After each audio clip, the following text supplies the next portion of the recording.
안녕하세요. H채널의 한창훈입니다. 반갑습니다. 2018년도 12월 31일 비트코인 및 암호화폐 시황 방송을 시작하겠습니다.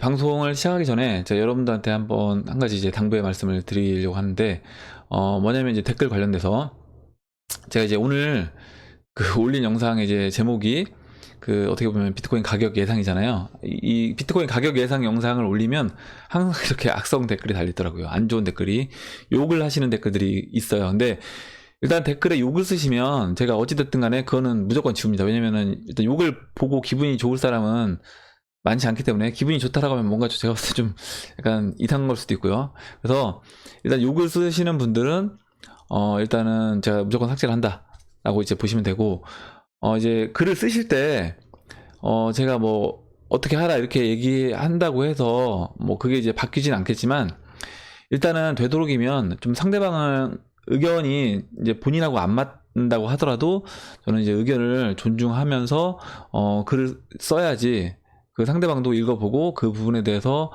정중하게 또 의견을 제시하는 거지.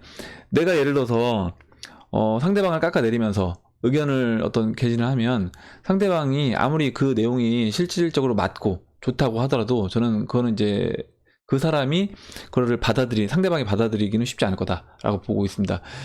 제가 그러니까 뭐 이런 얘기 있잖아요. 내가 이제 집에서 왕 대접을 받고 싶으면 와이프를 제 왕비처럼 모셔야지 내가 왕이 되는 거지, 와이프를 뭐 하녀처럼 부리면서 자기는 왕 대접 받을 수는 없다는 거죠. 그러면 마찬가지로 상대방을 존중해주고, 어떤 상대방을 이제 상대방의 어떤 그런 의사표현을 글로 적는다고 하더라도, 우리가 온라인상에서 적는다고 하더라도 존중을 해줘야지, 반대로 자신의 글도 저는 존중받을 수 있다라고 보고 있습니다. 그래서 여러분들, 이왕이면 자 오전에 이제 생산적이고 건전한 토론 문화의 장이 됐으면 좋겠어요.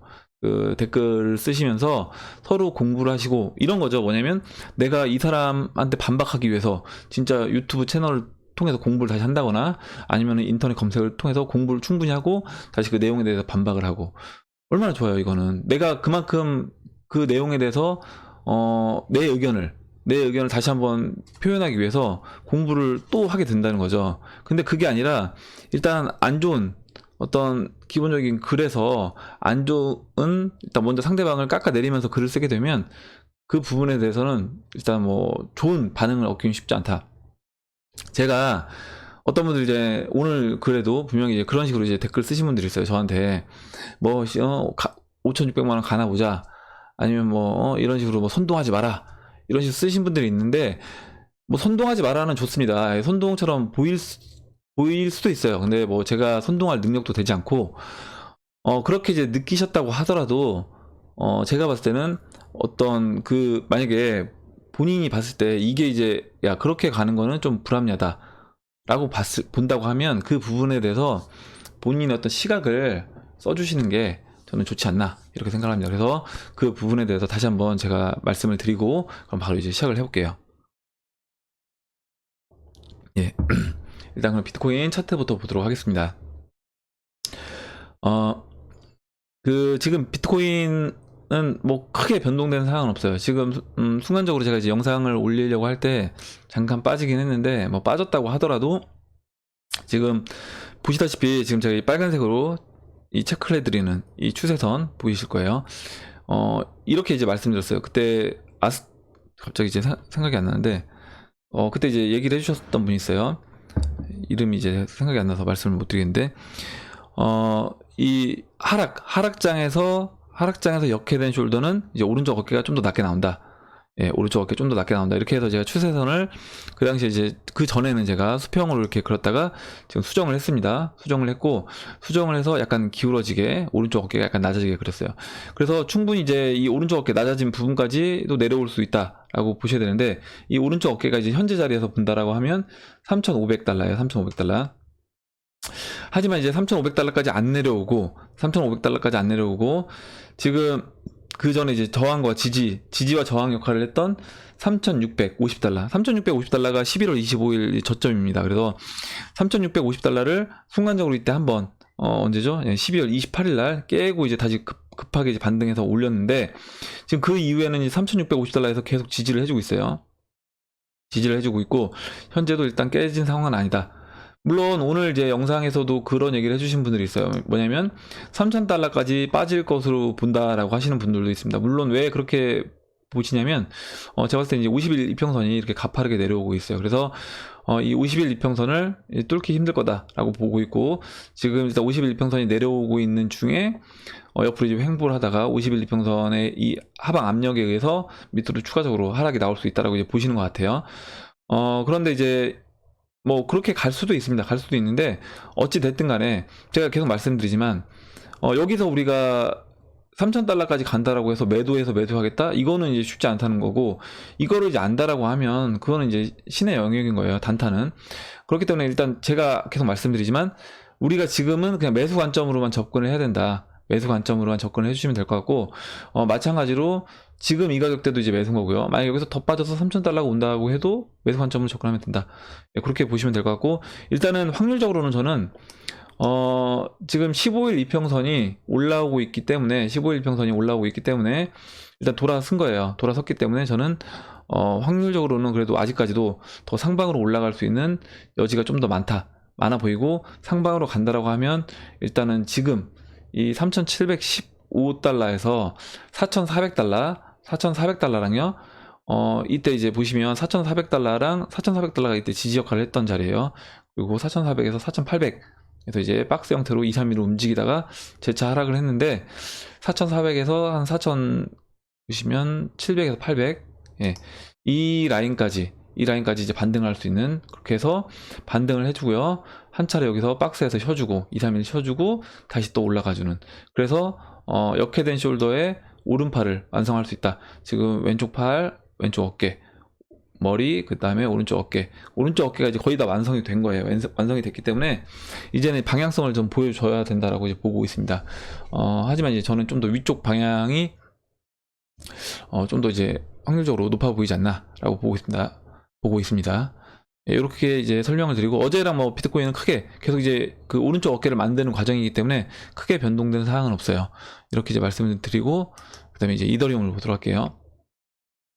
이더리움 BTC 마켓에서 4시간 봉인데, 지금 그 0.0375, 0.03752 라인을 계속 이제 터치를 지금 해주고 있습니다. 근데 이 라인이, 잠시만요, 일봉으로 보여드릴게요. 일봉으로 보시면 지금 지금 빨간색으로 제가 보여드리는 이 0.0375가요. 2016년도에 이 고점입니다. 고점.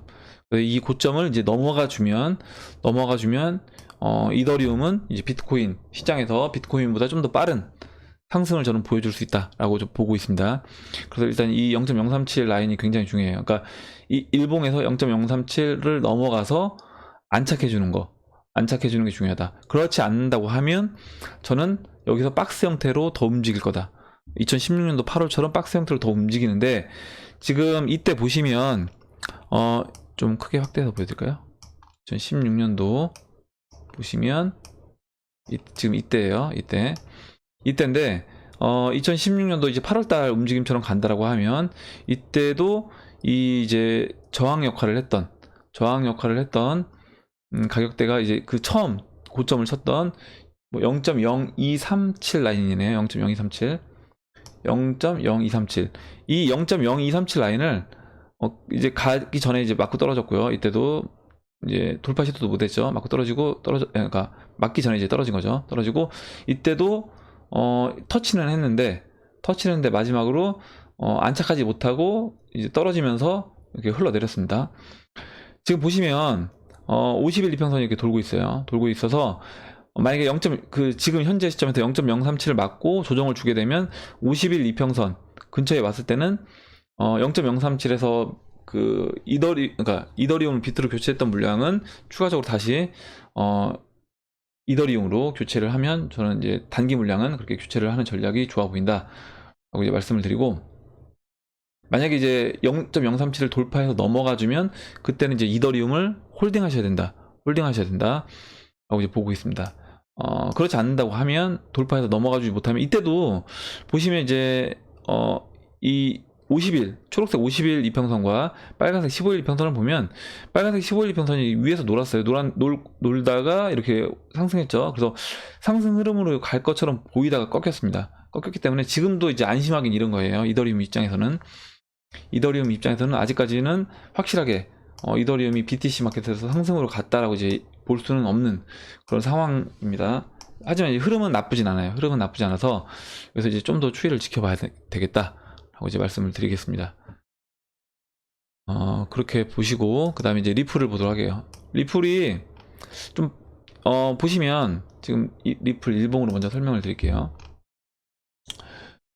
일봉으로 보시면 지금 일단 제가 이 그린 추세선 지금 하단부까지 내려와 있습니다. 추세선 하단부까지 내려와 있고 지금 일단 이 빨간색 추세선은 거의 50일 이평선, 이 초록색 50일 이평선과 일치해요.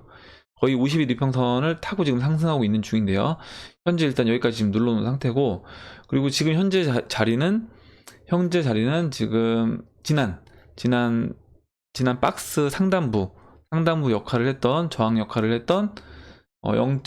그러니까 사토시 가격으로 9,340 라인입니다. 그래서 이 자리는 특별한 뭐 악재가 있지 않는 한 저는 리플은 훼손하지 않을 걸로 이제 보고 있습니다. 종가상 이렇게 장중에는 뭐 잠깐 깨고 내려갈 수 있는데요. 종가상은 계속 지켜줬어요. 그래서 지켜줄 거라고 이제 보여주고 있고요.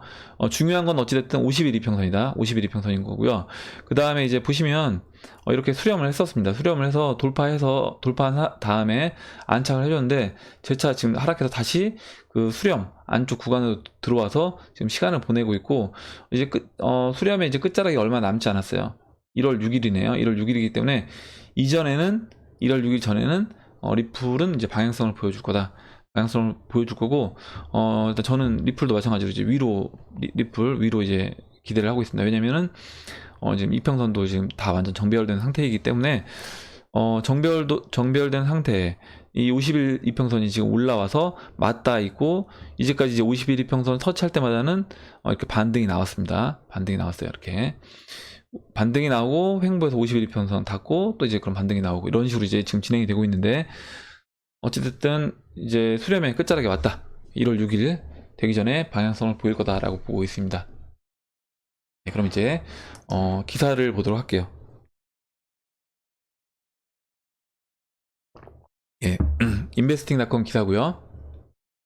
중국 설문 40% 암호화폐 투자 의향 여전하다.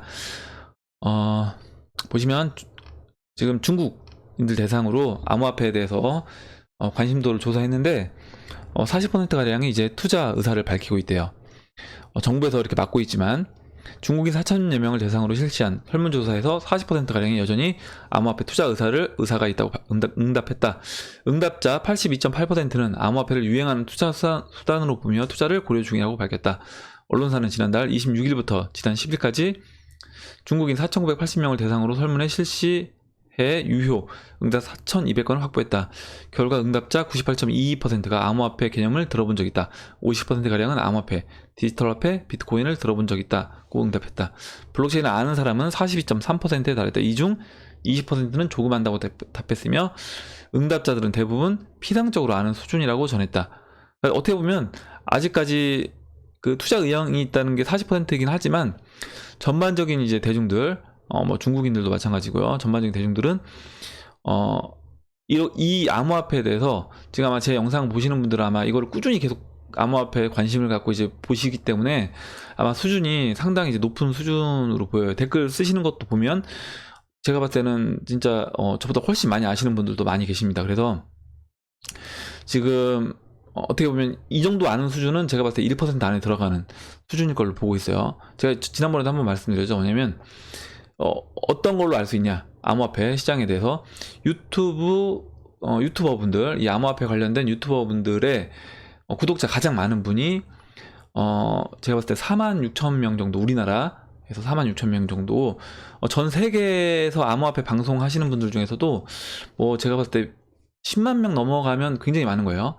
뭐 20만 명 넘어가는 분을 제가 거의 본 적이 없었던 것 같아요. 그래서 실제 이 암호화폐 시장이 굉장히 이 암호화폐 시장에 대해서 관심을 갖고 유튜브를 통해서 계속 공부하고 배우고 이렇게 계속 알아가고 계신 분들은 어떻게 보면 진짜 1%도 안 되는 1%도 안 된다라고 보고 있습니다. 왜냐면 우리나라 이제 4만 명 정도가 이제 관심 있게 본다라고 하면 실제 이제 물론 거기서 10배를 해서 40만 명이 암호화폐 시장에 들어와 있다라고 하더라도 우리나라 이제 인구가 5천만 명이니까요. 그러면 1%도 안 되는 숫자인 거예요. 이제 그렇게 보시면 되겠습니다. 굉장히 지금 적은 숫자가 일단 이 암호화폐 수준의 그 시장에 들어와 있는 거다라고 이제 보시면 될 것 같아요. 그래서 암호화폐에 가장 익숙한 세대는 밀레니엄 세대로 확인됐다. 암호화폐를 매입해본 598명 중, 그래서 5,000명 중에 거의 4,200건 이제 유효응답을 했으니까 그 4,000명 중에 600명 정도, 약 600명 정도가 암호화폐를 이렇게 매입을 해본 적이 있대요. 그리고 60.5%가 19세에서 28세로 1,400달러에서 14,000달러를 이제 투자했다고 하겠다. 대부분 작년 후반기에 이제 시장에 진입했다. 예, 이렇게 얘기를 해줬고, 그리고 이제 2018년 세계 자산 보고서에서 젊은 고소득 개인 중에 25%가 암호화폐 정보가 이제 필요하다고 밝힌 바 있다. 그러니까 고소득자들일수록 어떻게 보면 이 암호화폐에 대해서 내가 좀 더 알아야 되고 공부를 해야겠다고 느끼고 있는 거예요, 어떻게 보면. 왜냐면 이제 그분들은 당연히 자신들의 어떤 자산을 그러니까 지켜야 된다고 생각을 하고 있기 때문에 그 지켜야 되기 위해서 내가 계속 그 위안화가 특히 이제 약세로 간다라고 하면 어떻게 해서 내가 이 자산을 지킬 것인가, 이 부분에 대해서 고민을 할 수밖에 없다라는 겁니다. 그렇게 이제 나왔고, 대신 이제 그런 건 있어요. 응답자 대부분은 암호화폐를 투자 수단으로 간주했는데 63.43%는 알리페이, 위챗페이 등 자국 내 편리한 결제 수단이 이미 있기 때문에 중국은 이제 스마트폰을 이용해서 QR코드 결제가 이제 활성화되어 있잖아요. 그래서 암호화폐 결제 필요성을 그다지 이제 느끼지 못한다고 답했다. 이건 이제 물론 그렇긴 한데, 결제는 이미 이제 스마트폰으로 편리하게 하고 있다고 하더라도 거기 이제 더해서 만약에 자국 내 화폐인 위안화가 만약 약세로 간다라고 하면 그때는 저는 수요는 충분히 있을 거라고 이제 보고 있습니다. 네. 그리고 다음 이제 기사를 보도록 할게요. 중앙일보 기사인데요. 이제 트럼프 사임에 대공황까지 2019년도에 이제 어떤 이슈가 있을 것인가, 그 부분에 대해서 이제 예상을 해본 그런 뉴스입니다. 그래서 이제 몇 가지 중요 이슈들로 이제 예상을 해봤는데, 제가 이제 이 내용들을 말씀드리는 거는 우리 이제 지금 실물 경제 있잖아요. 이 암호화폐 시장이 이제 뗄래야 뗄 수 없는 그런 관계에 있어요. 그래서 앞으로 이제 지금 우리가 보고 있는 이 주식시장 그리고 부동산 시장이 어떻게 돌아가는지, 그리고 이제 미중 무역 전쟁이 어떻게 돌아가는지에 따라서 암호화폐 시장이 저는 굉장히 급변할 수 있다. 시장 상황이 급변할 수 있다라고 이제 보고 있습니다. 그래서 한번 그럼 이제 보도록 하겠습니다. 트럼프 사임의 대공황까지 2019년 불길한 시나리오 해서 이제 오늘자 기사고요. 황수영 기자분이 쓰셨네요. 한번 그럼 보도록 할게요. 2019년 지구촌에 이제 무슨 일이 일어날까 이렇게 이제 얘기를 했습니다. 그래서 몇 가지 이제 이런 시나리오들, 불길한 시나리오라고 해서 5가지인가 이렇게 정리를 했는데요. 첫 번째, 트럼프 대통령 갑작스럽게 사임한다. 소피아 A. 넬슨 미국 정치 전략가이자 변호사는 트럼프의 사임설을 주장했다. 폴리티코 매거진이 18명의 전략가와 분석가 등에게 내년, 잠시만요, 글자를 좀 키워드릴까요? 글자를 됐네요.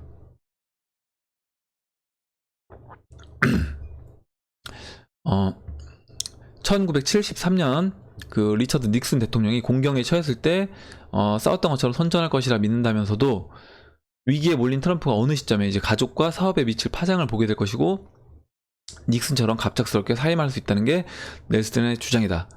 그래서 이제 트럼프가 그러니까 탄핵으로 가기 전에 어떻게 보면 자신의 이제 사업이라든가 자신의 어떤 가족들, 지금 가족들도 정치 쪽에 많이 개입이 돼 있잖아요, 트럼프 같은 경우는. 그래서 그 부분에 대해서 이제 지킬 게 어떻게 보면 많은 대통령이에요, 트럼프는. 그래서 이제 그런 부분에 대해서 자신의 기존 개인 사업을 어떻게 보면 지키기 위해서 중간에 사임을 할 수도 있다. 이런 이제 전략가가 이런 내용을 내놓은 겁니다. 그리고 그는 그 코언, 전 변호사죠. 3월 감금되기 전에 대통령에 대해 더 치명적인 정보를 드러낼 수 있다고 덧붙였다. 트럼프의 전직 개인 변호사 코어는 2016년 대선 때 선거를 의식 여성 2명에게 트럼프 대통령과의 성관계에 대한 입막음 돈을 준 혐의가 인정돼 징역 3년을 선고받았다. 이 부분에 대해서 트럼프는 이제 자기가 모른다고 이제 얘기를 하고 있는 거고, 러시아 대선 개입 의혹을 수사하는 로버트 뮬러 특검의 수사 결과 발표가 임박하면서 탄핵론도 급부상 중이다. 현재까지 특검은 측근 5명의 유죄를 이끌어냈다. 이렇게 이제 얘기를 했습니다. 그래서 일단 제가 지난번에도 뭐 이거 트럼프 탄핵 관련돼서 이제 말씀을 드리니까, 야, 너 정치도 모르는 사람이 무슨 트럼프 탄핵 될 것 같냐 이렇게 얘기해 주셨는데, 제가 이제 트럼프 탄핵 된다 안 된다 이거는 저도 모르죠. 저도 모르는 거고, 제가 이제 이런 거를 우리가 이제 말씀을 드리는 이유는 뭐냐면, 어찌됐든 여러분들 이제 저 같은 경우는 이제 주식시장에도 이제 들어가 있는 상태고, 물론 일정 부분 포지션을 많이 줄이긴 했지만, 그리고 이제 실물 관계, 그러니까 주식시장 상황과 이 암호화폐 시장이 이제 연결이 되어 있기 때문에 결국에 이제 그런 주식시장의 상황에 대해서 우리가 관심을 갖고 봐야 된다. 그러면 탄핵이 반드시 그러니까 탄핵까지 가지 않는다고 하더라도 탄핵 이슈가 나오거나 아니면 하원에서 뭐 탄핵을 진행하겠다라는 그런 얘기만 나온다고 하더라도 저는 시장이 이제 출렁들 수 있다는 거죠. 그래서 그 부분에 대해서 우리가 한번 살펴보자라는 차원에서 이제 말씀을 드리는 겁니다. 그래서 이제 그 탄핵 가능성을 이제 얘기를 한 거고요. 그래서 아까 이제 말씀드렸던 것처럼 트럼프가 이제 탄핵 전에 사임에 형사처벌을 면한 닉슨 전 대통령과 같은 선택을 트럼프가 할 수 있다고 이제 덧붙였다. 이렇게 얘기를 했습니다. 네. 그리고 두 번째 이제 시나리오, 불길한 시나리오 중에 대공황이 온다. 이제 지난번에 제가 한번 이거 영상으로 이제 만들어서 설명을 드렸던 부분이에요. 그래서 1929년 대공황의 90주년을 맞아 미국인들은 데자뷰를 경험하게 될 것이다. 정치 해설가이자 외교 전문지 내셔널 인터레스트 편집인인 제이콥 하일브루는 플리티코 매거진에 이런 의견을 내놨다. 예, 그래서 트럼프처럼 CEO 출신 대통령이자 세계 대공황의 주범으로 비난받았던 후보 대통령도 아마 제가 알기로는 뭐 토목인가 그쪽으로 해서 돈을 벌어서 행정가를 거쳐서 그 다음에 이제 대통령이 된 걸로 알고 있는데, 그 당시에 이제 사실 뭐 후보 대통령의 책임은 저는 아니라고 봐요. 뭐냐면 이 당시에 사실 이때 어떻게 보면 이때 그 대공황이 있을 당시에 대통령이 됐기 때문에 이 사람이 그 대공황의 주범으로 몰린 거지, 후보 대통령이 이거를 대공황을 몰아간 거다 이렇게 보지 않는다는 겁니다. 결과적으로 뭐냐면 금융 세력이 주가를 이제 끌어올리고, 그리고 금리 인상을 하면서 결과적으로 버블을 만든 다음에 금리 인상을 땡겨가지고 결국에 그 버블을 한 방에 터뜨리는 작업을 펼친 거다.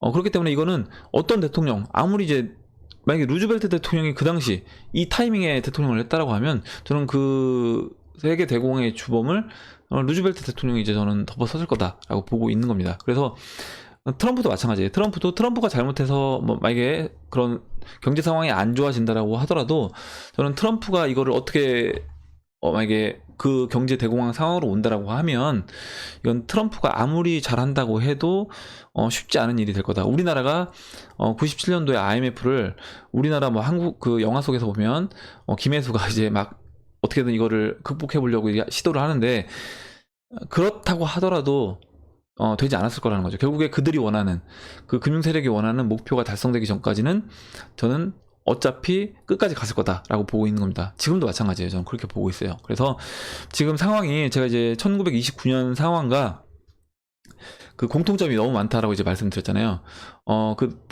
그때 당시 이 후보 대통령이 했던 행동들, 그리고 지금 트럼프가 하는 행동들, 고관세 정책을 펼치고, 그리고 또 어떻게 보면 약간 자국 우선주의, 그리고 그 당시에 이제 금리 인상이 있었던 부분, 그리고 9년 동안, 그리고 지금 10년 동안 계속 주가가 대호황을 거쳤던 그런 부분, 그리고 이제 자사주들, 그 당시에는 이제 모회사가 자회사를 만들어서 또 자회사 주식으로 모회사를 사고 이렇게 서로 이런 식으로 계속 이제 물고 물리는 관계로 했던 부분하고, 지금은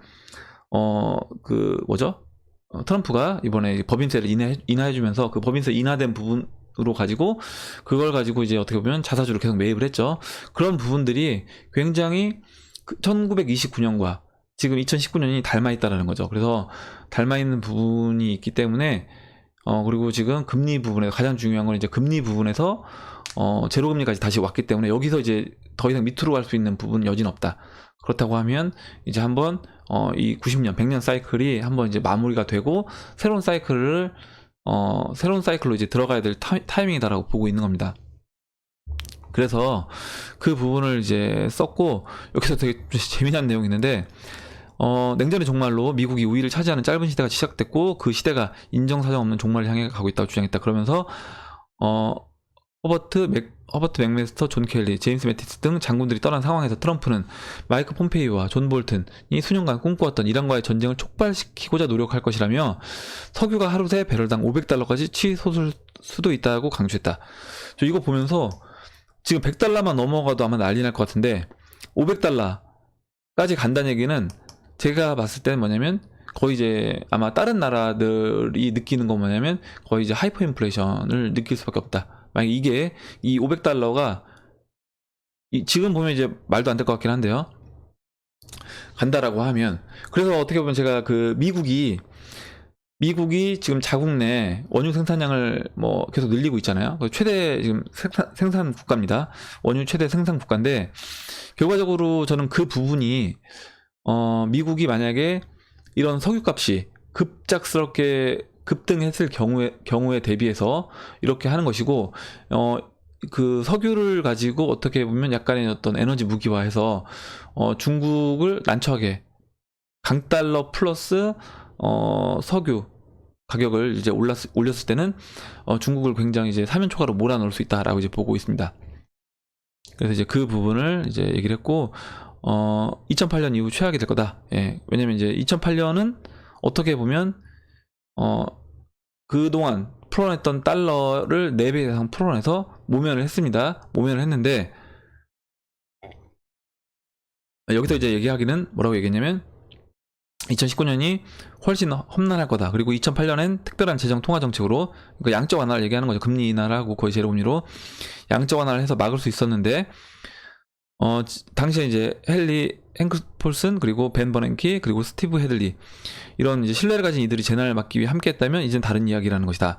이것도 저는 이거예요. 그러니까 벤 버냉키가 이때 당시에 있었으니까 이게 아니라 만약에 벤 버냉키가 지금 다시 연준 의장을 해도 이번에 만약에 위기가 온다라고 하면 이건 벤 버냉키도 못 막을 거다라는 거죠. 결국에 이게 이 사람들이 능력이 있어서 이 당시에 막았고 지금은 능력 있는 사람이 와도 뭐 능력이 없는 사람들만 있어서 못 막는다? 아까 제가 트럼프가 어떻게 보면 정치를 잘 못해서 이런 경제 상황이 침체로 가는 게 아니라 그 상황이 그들의 시나리오대로 저는 흘러가고 있는 거다라고 보고 있습니다. 그리고 이제 세 번째, 중국과 무역전쟁 확전, 북한과 또 화염과 분노. 트럼프가 이제 건재하다는 전제하에, 이건 트럼프가 이제 건재하다는 전제하에요. 트럼프가 건재하다는 전제하에 한시적 휴전에 들어간 무역전쟁이 내년 다시 고조될 우려도 나온다. 지금 이제 90일간 휴전을 했는데 이 90일간 휴전을 한 부분이 결국에 이제 어떻게 보면 그 미국, 그 중국에 있는 중국에 공장을 두고 있는 미국 회사들의 어떤 시간을 벌어주기 위한 지금 그런 전략이다라고 보고 있는 분들도 있습니다. 그런 기사들도 있고요. 그래서 그 휴전이 이제 끝나면 휴전은 이제 실패할 것이고 트럼프 행정부는 관세를 25% 올릴 것이다. 중국 산업을 해치고 중국 경기 침체를 악화시킬 것이며 세계 경제 금융위기를 촉발할 것이다. 이렇게 이제 얘기를 했습니다. 그리고 북한과의 관계도 뭐 아직까지 끝난 게 아니다 이런 식의 이제 얘기가 나왔고요. 그리고 그다음에 이제 네 번째로 EU 대전서 포퓰리스트들이 싹쓸이. 이제 이게 뭐냐면 국제 전문 기자는 균열이 커지는 해가 될 것이다 하면서 궁금하다면 유럽 전역을 살펴보라 썼다. 지금 유럽에 프랑스에 그 지금 그 시위가 이제 일어나고 있잖아요. 근데 그 시위가 있는데 그 프랑스 마크롱 대통령이 이걸 결국에 이제 그들이 원하는 그 노란 조끼 시위를 하는 사람들이 원하는 거를 다 들어줬습니다. 들어줬는데 결국에 이제 그런 게 포퓰리즘 정책인 거예요. 뭐냐면 자기 정권을 유지하기 위해서 어쩔 수 없이 그런 요구 사항들을 들어주고 있다. 이런 식으로 이제 갔다라는 거죠. 그 당시 근데 1929년도도 그때도 마찬가지로 이제 포퓰리즘이 전 세계적으로 이제 유행하던 시기였다라는 겁니다.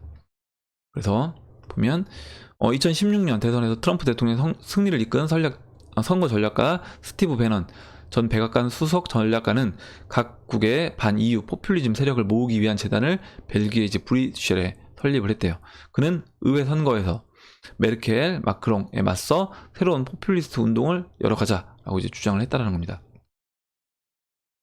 그래서 친 EU 세력과 유럽 회의론자들 간의 이제 투쟁의 해가 될 거다라고 이제 보고 있고, 아마 이제 이러면서 저는 유로존도 해체 수순으로 가지 않을까, 이렇게 생각을 합니다. 그게 이제 내년이 될지 뭐 내후년이 될지는 이제 모르겠지만요.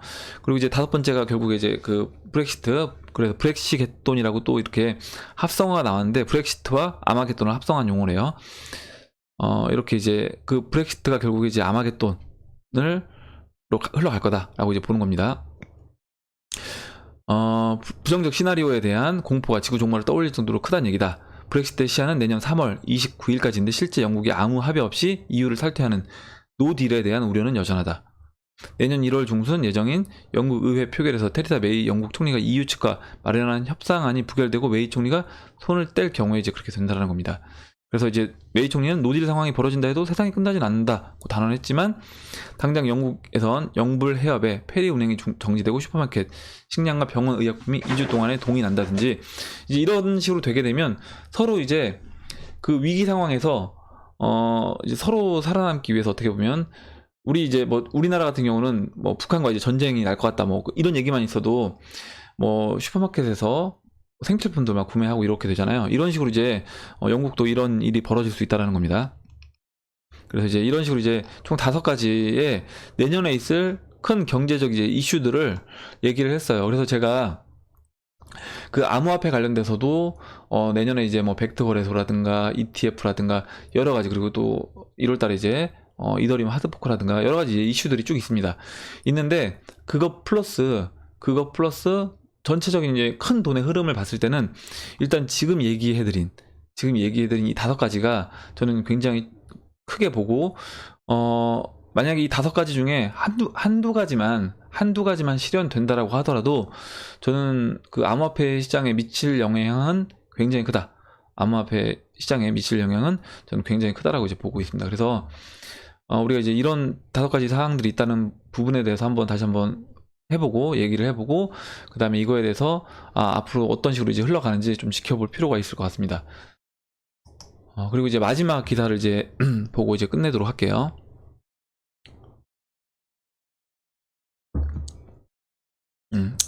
읽어보겠습니다.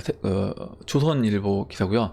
세계 공장 중국 제조업 2년 만에 이제 위축 국면으로 진입을 했다라는 내용입니다. 그래서 중국의 이제 PMI 지수가 49.4%. 그래서 세계 공장 읽어볼게요. 잠깐만요. 글자를 좀 크게 할까요? 예. 세계 공장 중국이 제조업이 2년여 만에 이제 위축 국면에 진입했다. 미중 무역 전쟁의 여파가 가시화되고 있다는 지적이다. 새해 3월 1일까지 무역 협상 시한을 앞두고 중국이 미국보다 다급해 양보를 더 많이 할 것이라는 관측이 나오는 배경이다. 근데 이제 중국도 그냥 마냥 양보할 수는 없다는 거죠. 그래서 미국이 요구하는 조건이 중국이 다 들어줄 수 있는 그런 또 수준이 아니기 때문에, 결국에 중국 입장에서도 저는 아까 방금 전에 봤던 기사에서도 결과적으로 그 25% 관세를 저는 이제 인상을 할 거라고 이제 보고 있습니다. 그리고 이제 중국 국가통계국은 12월 제조업 구매관리지수 PMI가 49.4%로 전달보다 0.6%포인트 하락했다고 발표했다. 시장의 예상치 50%를 이제 밑돈 것으로 2016년 7월 이후 처음으로 50 밑으로 이제 내려갔다. 그래서 이제 그러니까 PMI 지수가 50을 웃돌면 이제 경기가 좋아진다. 확장. 그리고 이제 밑돌면 경기 위축. 이렇게 이제 보는 겁니다. 그래서 이제 12월 비제조업 PMI는 53.8%로 예상치 53.2%와 전달 53.4%를 수준을 이제 웃돌았어요. 그러니까 비제조업은. 그리고 이제 12월 종합 PMI는 그래서 이제 52.6%로 2개월 연속 연중 최저치를 경신했다. 올해 전체적으로 제조업 PMI는 평균 50.9%를 기록했다. 그래서 이 제조업 평균 PMI 지수도 지금 일단 좋은 상황은 아닌데 어찌됐든 아직까지 뭐 완전 그 악화 그러니까 이제 이 경기 위축 쪽으로 가진 않았어요. 확실하게 가진 않았지만 일단 여기서 어떻게 보면 아까 이제 제가 말씀드렸던 것처럼 그 미국 기업들이 지금 중국을 이제 빠져나가고 있는 겁니다. 베트남이라든가 뭐 인도 시장으로 이제 빠져나가고 있고 우리나라 기업들도 뭐 베트남이라든가 이제 뭐 인도라든가 이런 쪽으로 공장을 지금 이전하려고 하고 있는 업체들이 있어요. 그러면 결과적으로 이제 중국의 이런 이제 제조업 지수는 앞으로 이제 더 안 좋아질 수 있다라고 이제 보고 있습니다. 예, 오늘 이제 뉴스는 여기까지 하고요. 벌써 이제 제가 이제 이 유튜브를 언제 시작했냐면 8월 23일인가 이제 시작을 했어요. 8월 23일인가 시작을 해서 그때 그냥 주말에 이제 하다가 유튜브 그냥 한번 해봐야 되겠다라고 생각해서 바로 그냥 인터넷으로 제가 이제 마이크랑 지금 카메라 두 개만 주문을 해서 어떻게 보면 되게 장비가 되게 취약합니다. 근데 이렇게 주문해서 방송을 지금 하고 있는데 물론 컨텐츠의 좀 그 질은 좀 어떻게 보면은 모르겠어요. 그러니까 다른 분들은 보면 자막도 다 달고 거기에 좀 재미나게 좀 영상도 이렇게 재미나게 편집도 하고 거기에 플러스해서 또 여러 가지 재밌는 요소들을 이제 집어넣습니다.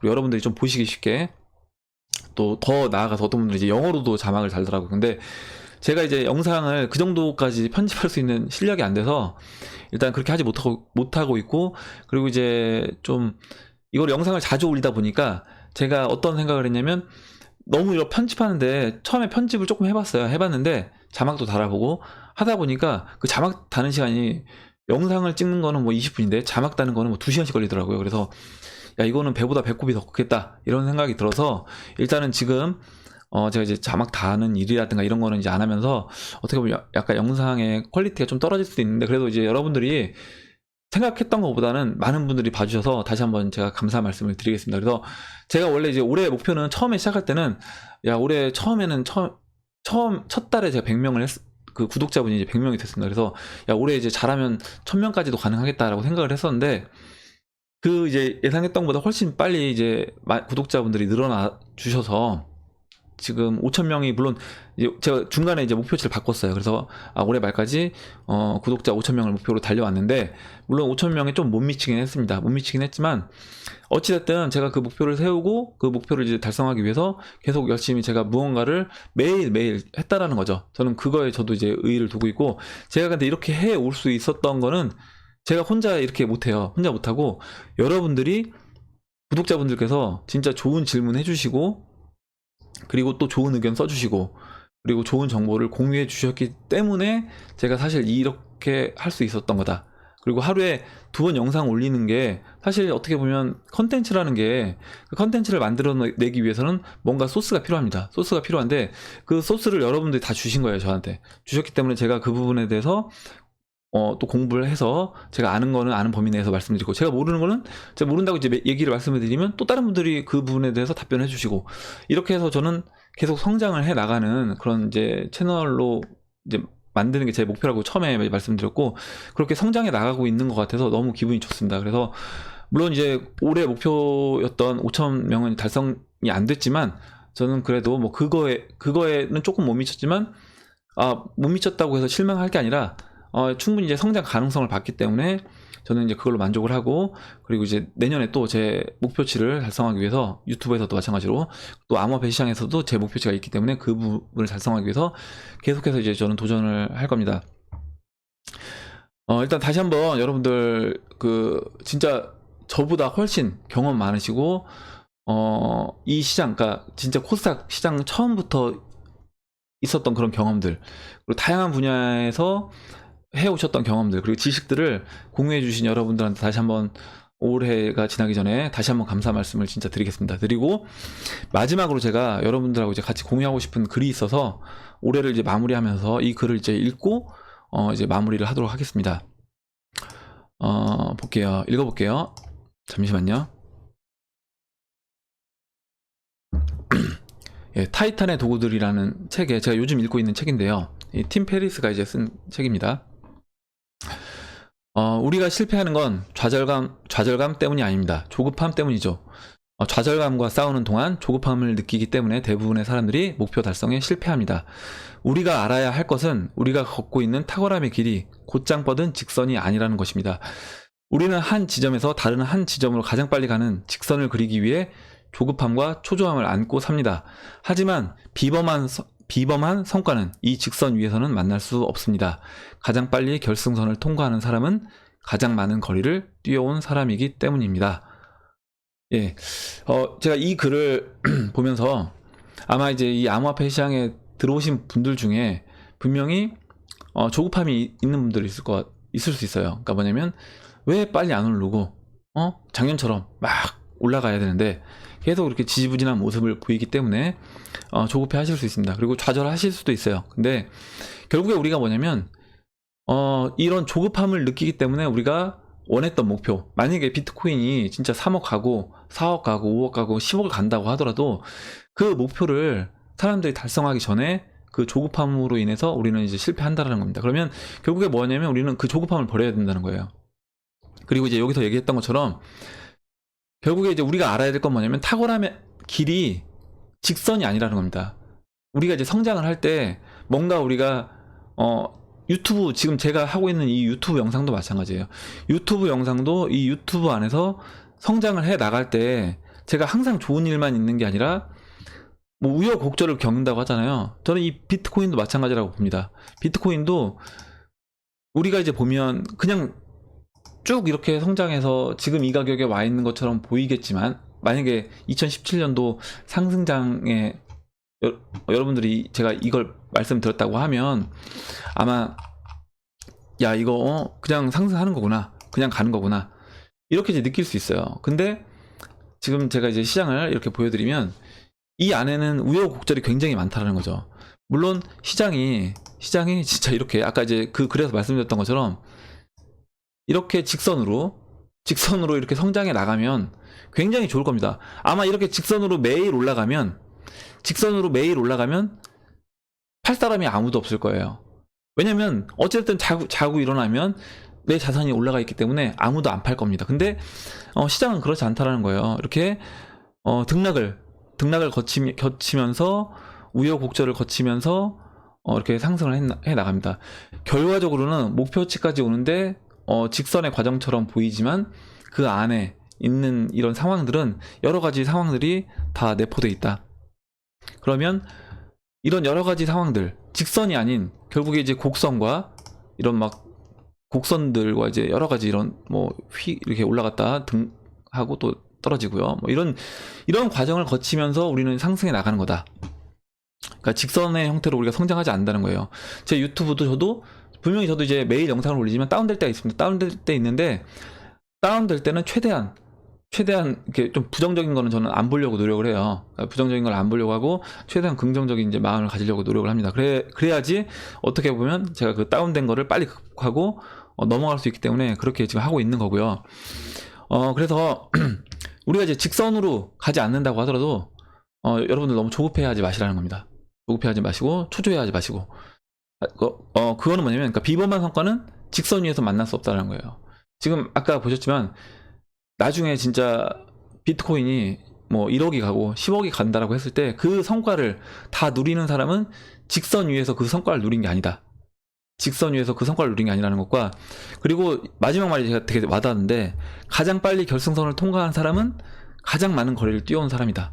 무슨 얘기냐면요, 이 암호화폐 시장에서 진짜 나중에 3년 뒤, 4년 뒤에 좋은 성과를 낸 사람은 이 시장에서 가장 많이 오랜 기간 동안 이 시장에 머물러 있던 사람이라는 겁니다. 그러면 2013년에 2014년에 2015년에 들어온 사람들은 지금 여러분들보다 그러니까 뭐 작년에 들어온 여러분들보다는 유리할 수밖에 없어요. 그거는 우리가 이제 인정을 해야 되는 거고, 그거는 왜 인정을 해줘야 되냐면 그 사람은 가장 많은 거리를 뛰어왔다라는 거죠. 가장 많은 거리를 뛰어오면서 그만큼 지금 우리가 느끼고 있는 그런 것들을 이미 다 경험한 겁니다. 다 경험을 했기 때문에 그만한 보상으로 그 경제적 보상을 갖고 있는 거다라고 보셔야 되고, 나중에 이 시장에 뭐 2년 뒤, 3년 뒤에 들어올 사람들도 야, 너 운 좋게 비트코인 그 당시에 뭐 400만 원일 때 500만 원일 때 들어와서 돈 많이 벌어서 비트코인 지금 3억 됐는데 돈 많이 벌어서 좋겠다 이렇게 얘기하겠지만 그 사람들은 모르는 거예요. 여러분들이 가장 많은 거리를 뛰어와서 그 성과를 냈다는 걸 모르는 거라는 겁니다. 그래서 우리가 가장 빨리 결승선을 통과한 사람한테는 우리가 이제 어떻게 보면 축하의 박수를 쳐줘야 되는 거고, 그 사람은 그만큼 그 고생을 해오고 그런 조급함을 버렸기 때문에 그 성과를 누린 거다라고 저는 이제 여러분들한테 마지막 올 해가 가기 전에 마지막으로 이제 여러분들과 이제 공유하고 싶은 글이 있어서 이렇게 한번 말씀을 드렸습니다. 여러분들 이제 2018년도 한 해 마무리 잘 하시고 2019년도에는 진짜 좋은 일만 우리가 이제 가득했으면 합니다. 그럼 이상으로 2018년도 마지막 날 방송을 마치도록 하겠습니다. 여러분 도움이 되셨다면 좋아요와 구독 버튼 그리고 알림종 버튼을 눌러주세요. 감사합니다.